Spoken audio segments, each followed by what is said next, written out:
بسم اللہ الرحمن الرحیم۔ السلام علیکم۔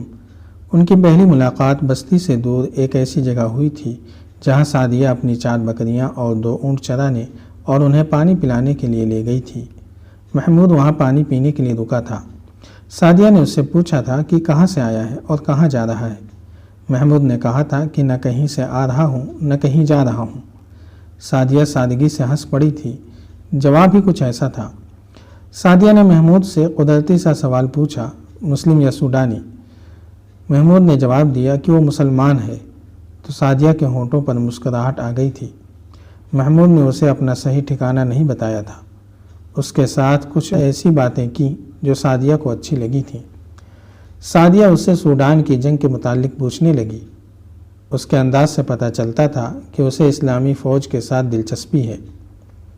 اس نے جب صلاح الدین ایوبی کے متعلق پوچھا تو محمود نے اس کی ایسی تعریفیں کی جیسے صلاح الدین ایوبی انسان نہیں، خدا کا اتارا ہوا فرشتہ ہے۔ سعدیہ نے پوچھا، کیا صلاح الدین ایوبی اس سے زیادہ مقدس اور برگزیدہ ہے جو آسمان سے اترا ہے اور مرے ہوں کو زندہ کر دیتا ہے؟ صلاح الدین ایوبی مرے ہوں کو زندہ نہیں کر سکتا، محمود نے جواب دیا۔ ہم نے سنا ہے کہ جو لوگ زندہ ہوتے ہیں انہیں صلاح الدین ایوبی مار ڈالتا ہے، سعدیہ نے شکی لہجے میں کہا۔ لوگ یہ بھی بتاتے ہیں کہ وہ مسلمان ہے اور ہماری طرح کلمہ اور نماز پڑھتا ہے۔ تمہیں کس نے بتایا ہے کہ وہ لوگوں کو مار ڈالتا ہے؟ ہمارے گاؤں میں سے مسافر گزرتے رہتے ہیں اور وہ بتا جاتے ہیں کہ صلاح الدین ایوبی بہت برا آدمی ہے، سعدیہ نے کہا۔ تمہاری مسجد کا امام کیا بتاتا ہے؟ محمود نے پوچھا۔ وہ بہت اچھی باتیں بتاتا ہے، سعدیہ نے کہا۔ وہ سب کو کہتا ہے کہ صلاح الدین ایوبی اسلام کی روشنی سارے مصر اور سوڈان میں پھیلانے آیا ہے اور اسلام ہی خدا کا سچا دین ہے۔ محمود اس کے ساتھ اسی موضوع پر باتیں کرتا رہا تھا۔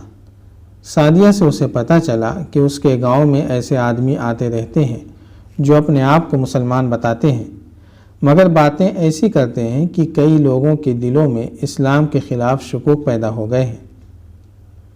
محمود نے سعدیہ کے شکوک رفع کر دیے اور اپنی ذات، میٹھی زبان اور شخصیت کا اس پر ایسا اثر پیدا کیا کہ سعدیہ نے بے تابی سے کہا کہ وہ اکثر یہیں بکریاں چرانے آیا کرتی ہے اور محمود جب کبھی ادھر سے گزرے تو اسے ضرور ملے۔ محمود اسے جذبات اور حقائق کے درمیان بھٹکتا چھوڑ کر اس کے گاؤں کی طرف چلا گیا۔ سعدیہ یہ سوچتی رہ گئی کہ وہ کون ہے، کہاں سے آیا ہے اور کہاں جا رہا ہے۔ اس کا لباس اسی علاقے کا تھا مگر اس کی شکل و صورت اور اس کی باتیں بتاتی تھیں کہ وہ اس علاقے کا رہنے والا نہیں۔ سعدیہ کے شکوک صحیح تھے۔ محمود بن احمد دیہاتی علاقے کا رہنے والا نہیں تھا، اسکندریہ شہر کا باشندہ تھا اور علی بن سفیان کے انٹیلیجنس کا ایک ذہین کارکن تھا۔ وہ کئی مہینوں سے اپنے فرض کی ادائیگی کے لیے سرحدی دیہات میں گھوم پھر رہا تھا۔ اس نے کھانے پینے اور رہنے کا انتظام خفیہ رکھا ہوا تھا۔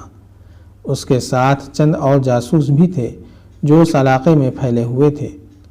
وہ کبھی کبھی اکٹھے ہوتے اور ان کے جو مشاہدات ہوتے تھے وہ اپنے کسی ایک ساتھی کے سپرد کر کے اسے قاہرہ بھیج دیتے تھے۔ اس طرح علی بن سفیان کے شعبے کو پتہ چلتا رہتا تھا کہ سرحدی علاقے میں کیا ہو رہا ہے۔ محمود بن احمد کو سعدیہ مل گئی تو اس نے اس لڑکی کے ساتھ بھی ایسی باتیں کی جن سے اسے گاؤں اور گرد و پیش کے علاقے کے لوگوں کے خیالات کا علم ہو سکتا تھا۔ اس نے سعدیہ کے گاؤں کی مسجد کے امام کے متعلق خاص طور پر پوچھا تھا۔ وجہ یہ تھی کہ 2 گاؤں میں اس نے ایسے امام مسجد دیکھے تھے جو اسے مشکوک سے لگتے تھے۔ وہاں کے لوگوں سے اسے پتہ چلا تھا کہ یہ دونوں امام نئے نئے آئے ہیں، اس سے پہلے ان مسجدوں میں امام تھے ہی نہیں۔ دونوں جہاد کے خلاف وعظ سناتے اور قرآن کی آیات پڑھ کر غلط تفسیریں بیان کرتے تھے اور یہ دونوں پر اسرار غیب دان کو برحق بتاتے اور لوگوں میں اس کی زیارت کا اشتیاق پیدا کرتے تھے۔ محمود اور اس کے 2 ساتھیوں نے ان دونوں اماموں کے متعلق رپورٹ قاہرہ کو بھیج دی تھی اور اب وہ سعدیہ کے گاؤں جا رہا تھا۔ اسے یہ سن کر بہت خوشی ہوئی تھی کہ اس گاؤں کا امام سلطان ایوبی کا مرید اور اسلام کا علم بردار ہے۔ اس نے اسی مسجد کو اپنا ٹھکانہ بنانے کا فیصلہ کر لیا۔ وہ مسجد میں گیا اور امام سے ملا۔ اپنا جھوٹا تعارف کرا کے اس نے کہا کہ وہ مذہبی علم کی تلاش میں مارا مارا پھر رہا ہے۔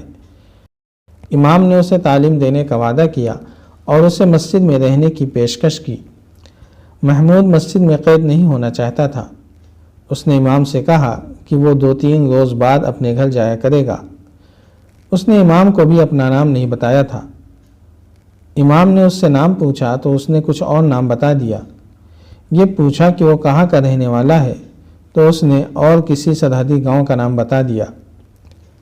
امام مسکرایا اور آہستہ سے بولا، محمود بن احمد، مجھے خوشی ہوئی ہے کہ تم اپنے فرائض سے بے خبر نہیں۔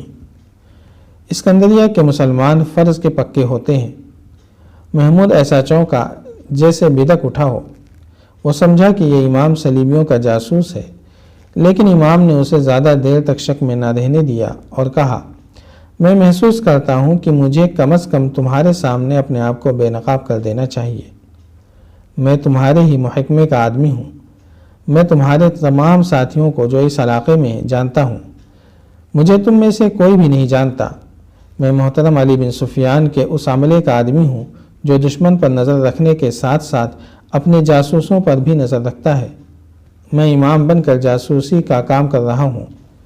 پھر میں آپ کو دانشمند آدمی نہیں کہوں گا۔ محمود بن احمد نے کہا، آپ نے جس طرح میرے سامنے اپنے آپ کو بے نقاب کیا ہے، اس طرح آپ دشمن کے کسی جاسوس کے سامنے بھی بے نقاب ہو سکتے ہیں۔ مجھے یقین تھا کہ تم میرے آدمی ہو۔ امام نے کہا، ضرورت ایسی آ پڑی ہے کہ تمہیں اپنا اصلی روپ بتانا ضروری سمجھا۔ میرے ساتھ 2 محافظ ہیں جو یہاں کے باشندوں کے بہروپ میں گاؤں میں موجود رہتے ہیں۔ مجھے زیادہ آدمیوں کی ضرورت ہے۔ اچھا ہوا کہ تم آ گئے ہو۔ اس گاؤں میں دشمن کے تخریب کار آ رہے ہیں۔ تم نے اس آدمی کے متعلق سنا ہوگا جس کے متعلق مشہور ہو گیا ہے کہ وہ مستقبل کے اندھیرے کی خبر دیتا ہے اور مرے ہوئوں کو زندہ کرتا ہے۔ یہ گاؤں بھی اس کی اندیکھی کرامات کی زد میں آ گیا ہے۔ میں نے گاؤں والوں کو شروع میں بتایا تھا کہ یہ سب جھوٹ ہے اور لاشوں میں کوئی انسان جان نہیں ڈال سکتا، مگر اس کی شہرت کا جادو اتنا سخت ہے کہ لوگ میرے خلاف ہونے لگے ہیں۔ میں سنبھل گیا کیونکہ میں اس مسجد سے نکلنا نہیں چاہتا۔ مجھے ایک اڈے اور ٹھکانے کی ضرورت ہے۔ یہاں کے گمراہ کیے ہوئے لوگوں کو اسلام کا سیدھا راستہ بھی دکھانا ہے۔ 15-20 روز گزرے۔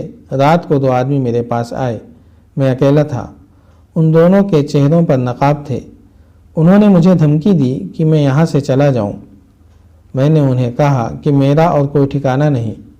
انہوں نے کہا کہ اگر یہاں رہنا چاہتے ہو تو درس بند کر دو اور اس کی باتیں کرو جو آسمان سے آیا ہے اور خدا کا سچا مذہب لایا ہے۔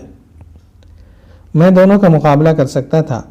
ہتھیار ہر وقت اپنے پاس رکھتا ہوں، لیکن میں لڑ کر، قتل کر کے یا قتل ہو کر اپنا فرض پورا نہیں کر سکتا تھا۔ میں نے عقل سے کام لیا اور انہیں یہ تاثر دیا کہ آج سے وہ مجھے اپنا آدمی سمجھیں۔ انہوں نے کہا کہ اگر وہ ان کی باتوں پر عمل کرے گا تو اسے ایک انعام یہ ملے گا کہ اسے قتل نہیں کیا جائے گا، اور دوسرا یہ کہ اسے اشرفیاں دی جائیں گی۔